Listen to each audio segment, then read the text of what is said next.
Olá, queridos alunos, queridas alunas. Nós daremos início agora à aula 5 de Língua Portuguesa, voltada para o ciclo 3, sexto e sétimo ano, e também para a educação de jovens e adultos. Eu sou a professora Alessandra Marinho e convido você a vir assistir essa aula comigo.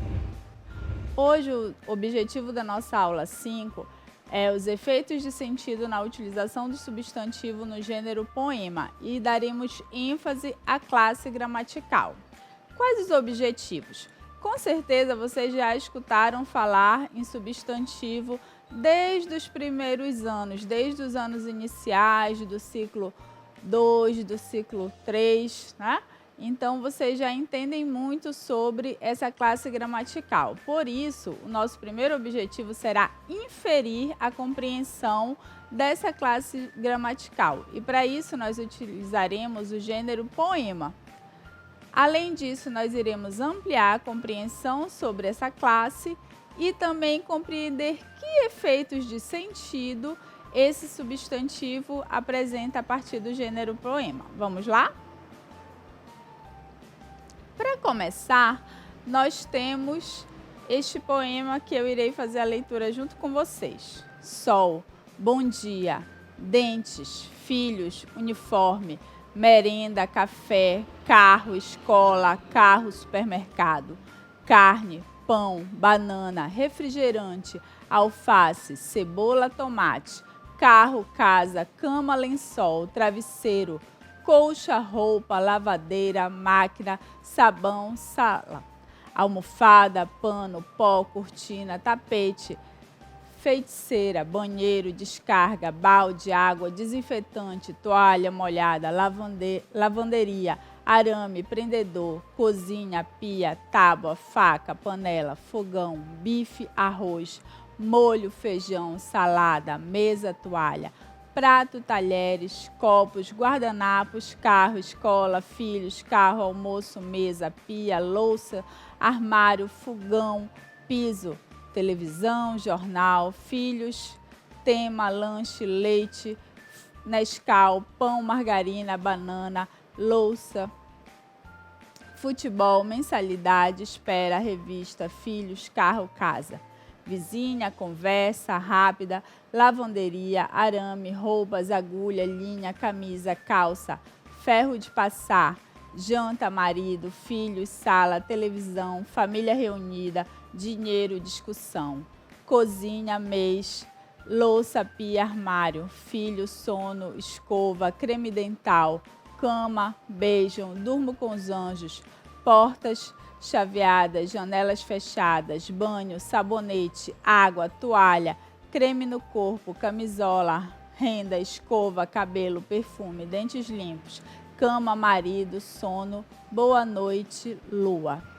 Então vejamos só, após a leitura desse poema, nós podemos perceber o quê? Que apesar do tema ainda não está apresentado, o título do poema, ele inicia com o sol e ele termina com o quê? Com a lua. E em meio a isso, ele traz uma série de palavras soltas, algumas frases que a partir daí dá para a gente compreender, inferir sobre o que ele fala. Sobre o que vocês acham que esse poema fala? Sobre o quê? Sobre a rotina de uma dona de casa. Então, observem só como, apesar desse poema ele não ser formado dentro da estrutura de sujeito e predicado, apenas por algumas palavras, mesmo assim dá para a gente compreender o sentido. E além disso, dá para a gente, inclusive, além de saber, que ele fala da rotina de uma dona de casa, dá para nós compreendermos também a classe social dessa dona de casa, porque a partir do momento que ela fala em carro, em mensalidades, dá para a gente perceber, inclusive, que ela pertence a uma classe média. Então, veja só como essas palavras nos levam a ter uma compreensão do sentido do poema. A autora é a Karine de Santos. Então, Vamos lá, refletindo sobre o contexto de produção, né? Vamos colocar nossa cabecinha para pensar. O que há em comum na maioria das palavras que compõem o texto? Vejam só, o texto ele é composto por uma maioria de palavras soltas, né? Começa com sol, vem com bom dia, cama, carro, sofá. Então, são palavras soltas. A maioria dessas palavras são o quê? São nomes, né? Se nós observarmos, tudo ao nosso redor, vocês que estão aí em casa, eu que estou aqui no estúdio, tudo tem um nome. Mesa, notebook, vocês estão nos assistindo pela televisão, então tudo tem um nome. Da mesma forma, o poema também foi composto pela sua maioria do quê? De nomes. Você conseguiu entender com clareza sobre o que fala o texto? Que foi que nós acabamos de conversar aqui, que o texto descreve do amanhecer ao anoitecer a rotina doméstica, né? A rotina, sobretudo, pelo que nós já sabemos, da maioria das famílias são que coordenadas e chefiadas por mulheres, então a gente já infere que é o quê? Que é uma mulher, né? Até porque ela fala do marido e tudo mais. Qual a forma textual presente no texto? O texto foi escrito com palavras soltas e em versos. Tá? Podemos inferir que textos como essa forma pertencem a que gênero discursivo? Texto com essas formas pertencem ao gênero discursivo poema, né? O poema é um gênero discursivo que ele tem uma estrutura mais livre.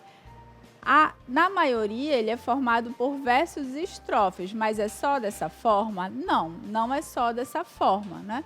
Ele está dentro da literatura e a literatura ela permite essa expressividade, essa liberdade. Então, eu posso, assim como nesse poema, trabalhar somente com palavras soltas, posso trabalhar com versos, posso trabalhar com versos e imagens, posso trabalhar com várias formas. A literatura nos permite essa liberdade. E o mais importante da gente perceber em cima disso é que, mesmo assim, nós podemos ter uma compreensão muito ampla do sentido, mesmo sendo trabalhado com algumas palavras soltas apenas. O que há de interessante na maioria das palavras contidas no poema? O que nós observamos que é o quê? Que todas são nomes. Mais uma vez, estamos reforçando essa ideia. Esses nomes, dentro das classes gramaticais, dentro da morfologia, eles se classificam como? Como substantivos. Tá? Então, a classe gramatical que nomeia as coisas, os seres, as pessoas, ela é classificada como substantivo. Isso, com certeza, vocês já escutaram várias vezes, mas muitas vezes nós temos dificuldade de interligar isso à nossa, à nossa realidade. Então, vamos começar a observar esse redor e perceber que tudo tem um nome. Então, vamos lá. O que é o substantivo? Acabamos de pensar sobre isso. É a classe gramatical que nomeia seres, coisas, pessoas. E olha só, um poeta muito famoso da nossa literatura, que é o Mário Quintana, né, que é um poeta já do século XX, ele trouxe esse conceito de substantivo dentro de um poema, que é de gramática e de linguagem. E havia uma gramática que dizia assim: substantivo concreto é tudo quanto indica pessoa, animal ou coisa. João, sabiá, caneta. Eu gosto das coisas. As coisas sim. As pessoas atrapalham, estão em toda parte. Nem tanto agora, né? Porque nós temos que ficar em casa, apesar de muita coisa já ter sido liberada, mas quem quiser cuidar da sua saúde, quem quiser preservar a sua vida, é melhor continuar ficando em casa se puder.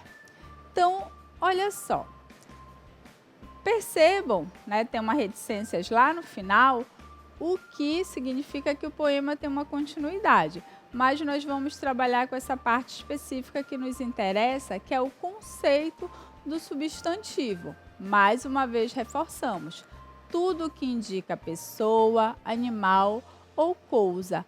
Observe essa palavra, coisa. Lembra do que nós estudamos de variação linguística? Nós falamos coisa hoje em dia? Não, falamos coisa, né? Porém, isso é o quê? Uma variação histórica. A língua portuguesa ela está sempre se relacionando, uma coisa leva a outra. Então, quando a gente lê, a gente analisa, a gente vai buscar vários conhecimentos. Então, aproveitando aí essa palavra também, né, além de conceituar o substantivo, para lembrar para vocês o que nós estudamos de variação histórica lá dentro das 2 primeiras aulas de variação linguística, certo? E aí eu trago outro poema para vocês que também vai trazer essa conceituação do substantivo. Tudo, tudo que existe no mundo, a pedra e a planta, o bicho e o homem, tudo tem um nome, é o substantivo. Assim nomeadas, as coisas criadas parecem mais vivas. Há uns mais altivos, têm alta cabeça, com letra maiúscula, é que eles começam. São nomes de gente, Lucínia, Fernando, são nossos bichinhos, Totó e Bichano, são nomes de terras, de rios, montanhas, São Paulo, Amazonas, os Andes, a Espanha. Substantivo próprio é o nome que tem, próprio de lugar ou próprio de alguém. Se tudo no mundo por Deus foi criado, o nome de tudo pelo homem foi dado. Esse poema é da Ruth Salles. Então, olha só como esse poema maravilhoso da Ruth Salles traz novamente a conceituação do substantivo, né? E ela traz 2 conceitos. Agora nós vamos entrar na classificação dos substantivos. Para nós entrarmos na classificação do substantivo, nós vamos pegar um pedacinho do poema da Ruth Salles, a priori, e vamos analisar a primeira estrofe, porque o poema, além de ser escrito em versos, ele também são escritos em estrofes. Tudo, tudo que existe no mundo, a pedra e a planta, o bicho e o homem, tudo tem um nome, é o substantivo. Essa é uma conceituação geral do substantivo. Mas observem as palavrinhas que estão grifadas aí na sua telinha. Pedra, planta, bicho, homem. Essas são palavras que, de modo gerais, elas são o quê? Comuns, né? Nós não olhamos uma pedra na rua e vamos nomear aquela pedra. Aquela pedra ela não vai ser especial, ela não vai ser principal. A não ser que você pegue, você leve para casa e você crie uma relação sentimental com ela. Mas isso é uma exceção. No geral, pedra é pedra. As plantas até têm nomes, mas no geral você vai olhar e vai dizer uma planta. Um bicho, até que ele seja seu e que você nomeie, ele é apenas um bicho. E a mesma coisa conosco, seres humanos. Então, essas são palavras do sentido comum. Então, vamos lá ver a classificação do substantivo comum.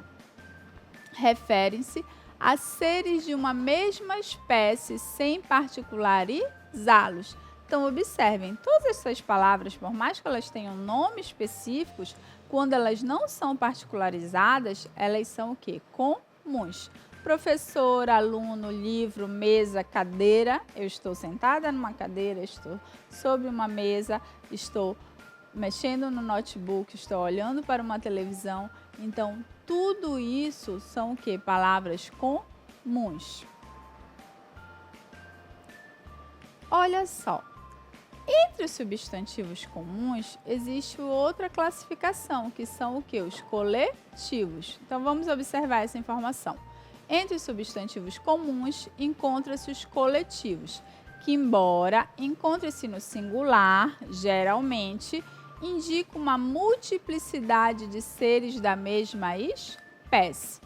Exemplos: assembleia é um grupo de pessoas. Agora, por exemplo, nós não estamos podendo fazer assembleias. Por quê? Porque nós estamos em tempos de pandemia, em que não pode ter esse contato físico. Mas quando nós queremos tomar uma decisão, vocês, alunos, quando estão no cotidiano da escola, vocês querem tomar uma decisão. Então, vocês vão chamar uma assembleia, uma reunião de pessoas, tá? Banca, um grupo de examinadores. Então, quando tem lá o conselho de ciclo, vocês já foram examinados, certo? Mas os pais de vocês vão passar lá por um grupo de pessoas que vão estar falando sobre vocês, uma banca. Banda é o quê? Um grupo de instrumentistas, né? Ai, aquela banda que eu adoro. Por quê? Porque não é só uma pessoa, é um grupo de instrumentistas que estão proferindo aquela arte lá. Então, esse é o conceito do substantivo comum. Vamos ver mais um pedacinho do poema. Há uns mais altivos, tem alta a cabeça com letra maiúscula. É que eles começam, são nomes de gente. Lucínia, Fernando, são nossos bichinhos. Totó e Bichano, são nomes de terras, de rios, montanhas. São Paulo, Amazonas, os Andes, a Espanha, substantivo próprio. Então, o que nós podemos inferir do conceito de substantivo próprio? São aqueles que nomeiam os seres na sua particularidade. Nome de pessoas. Eu sou a Alessandra Marinho. Pode até existir outra Alessandra Marinho, mas esse nome ele vai, de certa forma, me individualizar. Nome do quê? Dos lugares, né? Dos animais. Os lugares têm nomes. Ah, mas é só cidade, estado, país? Não, os nossos bairros. Bairro é um substantivo comum. Existem vários bairros em Belém, mas o nome do seu bairro é um substantivo próprio, seja qual ele for. Pedreira, Jurunas, Terra Firme, Castanheira, é o que? É o nome do seu bairro. Esse é um substantivo próprio, né? Se existe um ponto turístico também que tenha um nome só dele. Então, esse também é um substantivo próprio. E olha só, uma partezinha do poema que é muito importante. Há uns mais altivos, tem alta cabeça com letra maiúscula. Todo substantivo próprio é escrito com letra maiúscula. Não podemos esquecer disso. Muitas vezes nós esquecemos e o que acontece? Você, aluno, acaba escrevendo seu nome com letra minúscula. Não, é com letra maiúscula. Seja nome ou sobrenome, sempre é com letra maiúscula. Então, a partir de toda essa análise, de todas essas ideias que nós movemos aqui, olha o conceito de substantivo próprio aí. Nomeie os seres específicos de determinada espécie, sempre individualmente. Os substantivos próprios mais comuns são os nomes de pessoas e os nomes de lugares. Aí eu trago outro poema para vocês, de um poeta que ficou entre o neorromantismo e o simbolismo, que é o Alfonso de Guimarães. E ele gostava muito de trabalhar com a ideia da morte, a ideia da mulher angelical, e ele compôs esse poema que é Esmalha. Quando Esmalha enlouqueceu, pôs-se na torre a sonhar. Viu uma lua no céu, viu outra lua no mar. Então, olha só, tanto o título do poema, quando o próprio conteúdo do poema, ele fala o quê? De Esmalha. Esmalha é um nome próprio e facilmente nós percebemos isso. E olha lá, Esmalha está escrito com letra maiúscula. Diferente de lua, diferente de mar, diferente de céu, que são substantivos o quê? Comuns.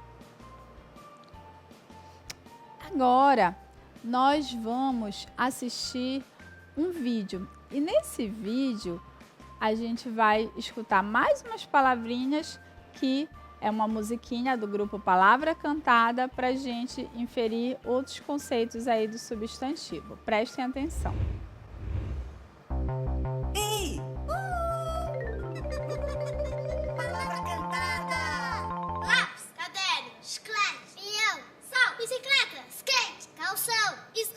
Avião, correria, tambor, gritaria, jardim, confusão. Bala, pelúcia, merenda, craião. Banho de rio, banho de mar, pula, cela, bombom. Tanque de areia, gnomo, sereia, pirata, baleia, manteiga no pão. Giz, metiolate, band-aid, sabão. Tênis, cadarço, almofada, colchão. Quebra-cabeça, boneca, peteca, botão, pega-pega, papel, papelão. Criança não trabalha, criança dá trabalho. Criança não trabalha.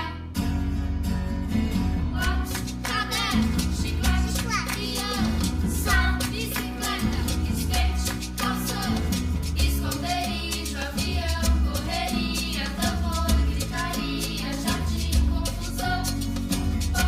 Pelúcia, merenda, craião, banho de rio, banho de mar, pulação, tombor, tanque de areia, gnomo, sereia, pirata, baleia, manteiga no pão.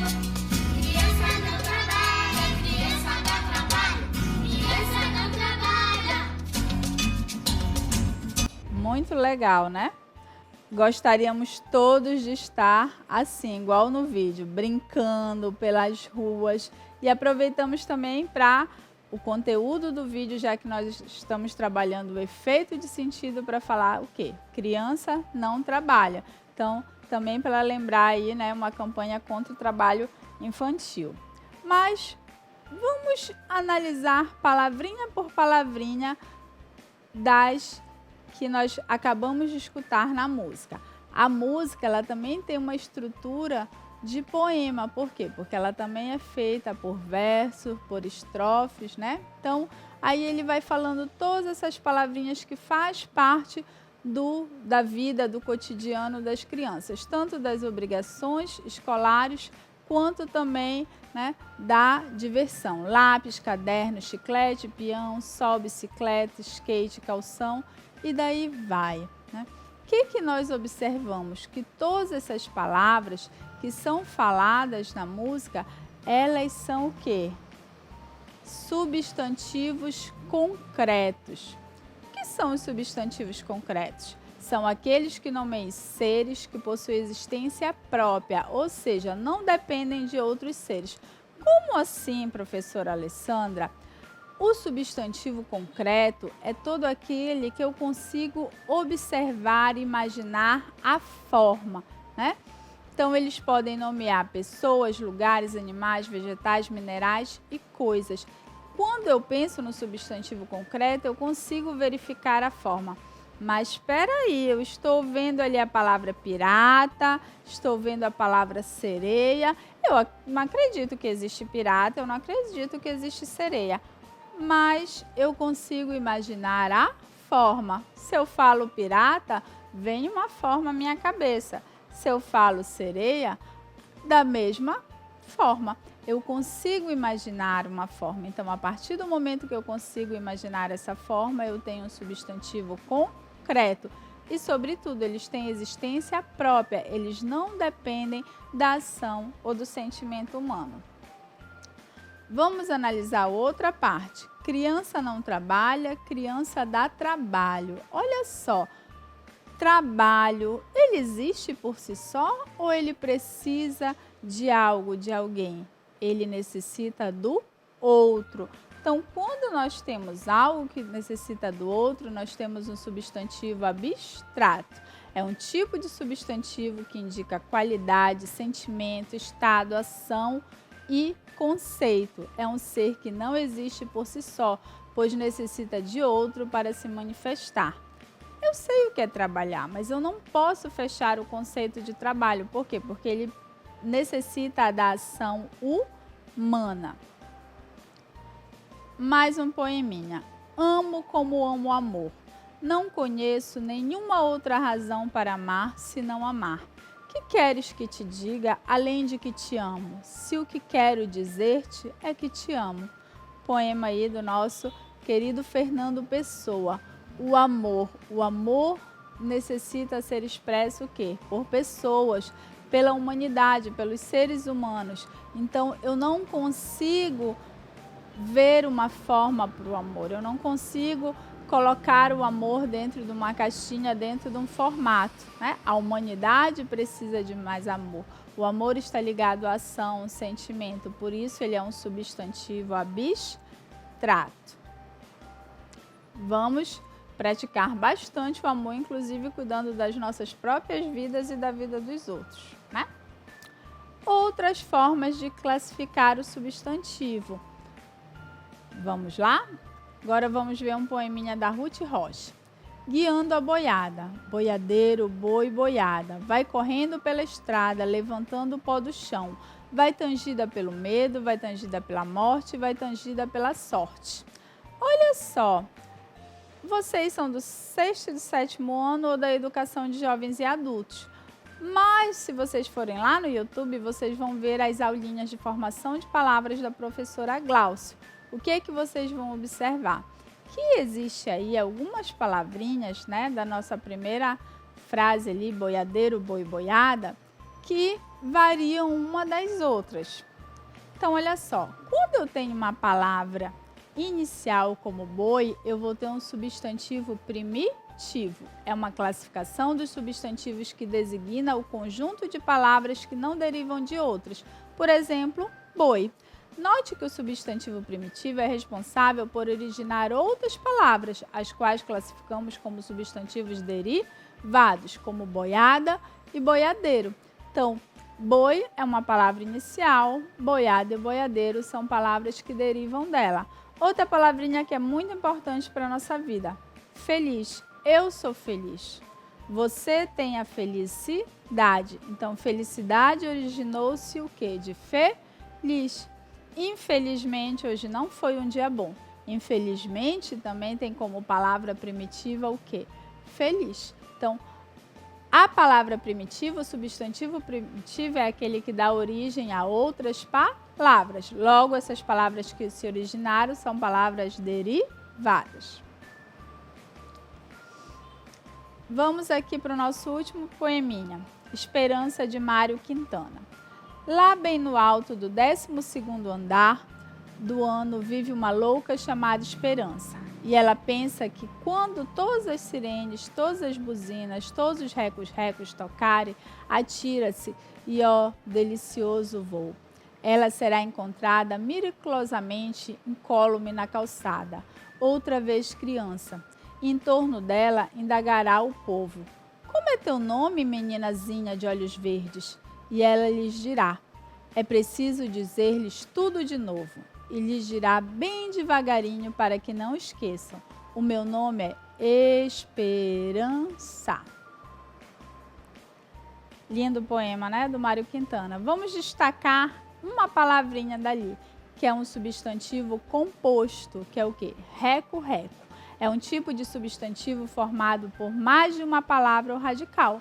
A exemplo de reco-reco. Então, quando nós temos essas palavrinhas que às vezes são separadas por hífen, outras vezes não, elas são o quê? Substantivo compostos. Mas sempre são iguais? Não, nem sempre são iguais, né? Além do substantivo composto, nós temos os substantivos simples, que ao contrário dos compostos, são formados por apenas uma palavra ou radical. É o exemplo de outras palavras que nós temos aí, inclusive esperança. Quer dizer que um substantivo simples, ele pode ser concreto e pode ser comum? Isso mesmo. Vamos ver outros exemplos aqui de substantivos compostos. Guarda-chuvas, couves-flores, beijas-flores, bem-te-vis, corres-corres, segundas-feiras, tecos-tecos. Todos estão o quê? Escrito no plural. Essa é uma aula que vocês vão continuar a ver lá na sala de aula de vocês, que é sobre o quê? As derivações do substantivo. Até a próxima aula, pessoal, e continue ficando em casa.